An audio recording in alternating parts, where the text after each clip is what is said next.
नमस्कार। इन खबर में आपका स्वागत है। कोरोना से परेशान दुनिया की मुसीबतें कम होने का नाम नहीं ले रही है। अभी तक लगभग 8 करोड़ लोग प्रभावित हो चुके हैं और 17 लाख के आसपास लोगों की मौत हो चुकी है। पहले इंतजार हो रहा था कि कब इसका प्रभाव कम होगा और कब वैक्सीन आएगी ताकि इससे निजात मिले। और अब जब वैक्सीन आ गई, दुनिया के कई देशों में लगनी शुरू हो गई, तो इस बात पे बहस हो रही है कि ये हलाल है या हराम। एक अफवाह ने पूरी दुनिया में जोर पकड़ लिया है कि इसमें सूअर के मांस यानी पोर्क के जिलेटिन का इस्तेमाल हुआ है। यद्यपि अभी तक किसी भी कंपनी ने इस बात को स्वीकार नहीं किया है और मेडिकली भी ये प्रूव नहीं हुआ है, इसके बावजूद मुस्लिम समुदाय इसको लेकर के खासा बहस कर रहा है और डर ये लग रहा है कि कहीं वैक्सीन लगाने की पूरी कहानी ही न बदल जाए और दूसरा रुख अख्तियार कर ले। यूँ तो भ्रूण के सेल के इस्तेमाल को लेकर के ईसाई में भी दिक्कत है, लेकिन फिर भी जो वेटिकन सिटी से बयान जारी हुआ है उसमें कहा गया है कि यदि ऐसा है भी तो भी जान बचाने के लिए इसका इस्तेमाल हो सकता है। लेकिन इंडोनेशिया से लेकर के यूएई तक इसमें बहस हो रही है और यूएई की जो फतवा समिति है उसने ये तो कह दिया है कि लोगों की जान बचाने के लिए इसका इस्तेमाल किया जा सकता है, लेकिन अभी भी लोगों का भ्रम दूर नहीं हो रहा है। इंडोनेशिया का हाल तो ये है कि वहाँ की सरकार जो चीन से वैक्सीन खरीद रही है, वहाँ के मौलवियों को लेकर के चीन पहुँची दिखाने के लिए। हालांकि चीन के ही वैक्सीन में पोर्क के इस्तेमाल की सबसे ज़्यादा बात हो रही है। तो अब सबसे बड़ा सवाल ये उठता है कि यदि ये हलाल है तो कोई दिक्कत नहीं, लेकिन यदि हराम है तो क्या इसका इस्तेमाल किया जा सकता है या नहीं किया जा सकता है। तो अब ज़रा भारत की कहानी सुनिए।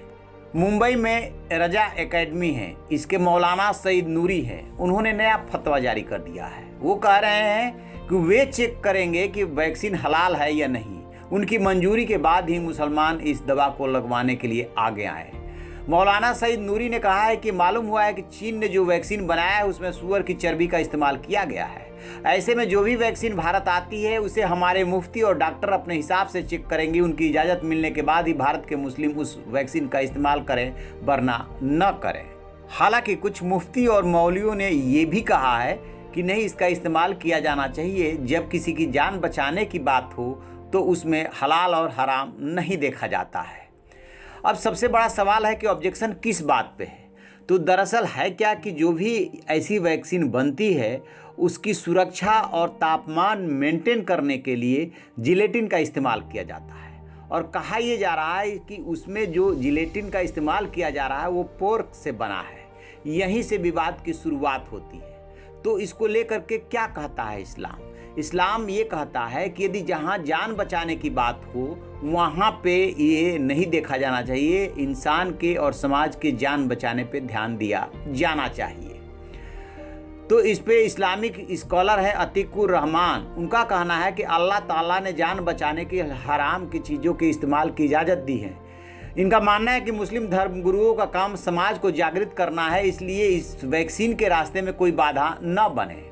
लखनऊ के मौलाना खालिद रशीद फिरंगी है, वो कह रहे हैं कि किसी को अफवाह में आने की ज़रूरत नहीं है। वैक्सीन लगवाएं और लोगों की जान की हिफाजत हो। आप सिर्फ अपनी ही जान को खतरे में नहीं डाल रहे हैं, औरों की जान को भी खतरे में डाल रहे हैं। यूएई फतवा काउंसिल है, उसके अध्यक्ष हैं शेख अब्दुल्ला बिन भैया। वो कह रहे हैं कि अगर कोई और विकल्प नहीं है तो कोरोना वायरस टीकों का इस्लामी पाबंदियों से अलग रखा जा सकता है, क्योंकि पहली प्राथमिकता मनुष्य की जान बचाना है।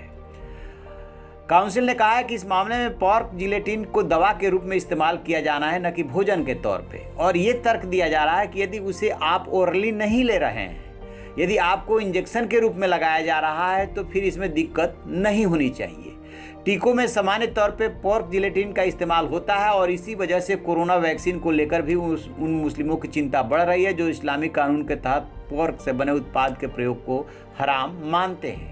मेडिकल साइंस एक्सपर्ट्स का कहना है कि जब किसी पशु से एंटीबॉडी लेकर वैक्सीन बनाई जाती है तो उसे वेक्टर वैक्सीन कहा जाता है, लेकिन कोरोना के मामले में ऐसा कुछ भी नहीं है। स्वदेशी कोरोना वैक्सीन भारत बायोटेक के साथ रिसर्च करने वाले शोधकर्ता डॉक्टर चंद्रशेखर गिल्लूर का कहना है कि शुगर और कोरोना वैक्सीन का कोई सीधा संबंध नहीं है। फिर ये बहस क्यों? और क्या समाज के लोगों को जागृत करने की जिम्मेदारी धर्म विशेष की, मौलाना मौलवियों की है, या उन्हें गुमराह करने की? बीमारी से लड़ना है या अपने आप से लड़ना है, ये समाज को तय करना है। तो आप रहिए ना बेखबर, देखते रहिए इन खबर। इन खबर चैनल को सब्सक्राइब करें।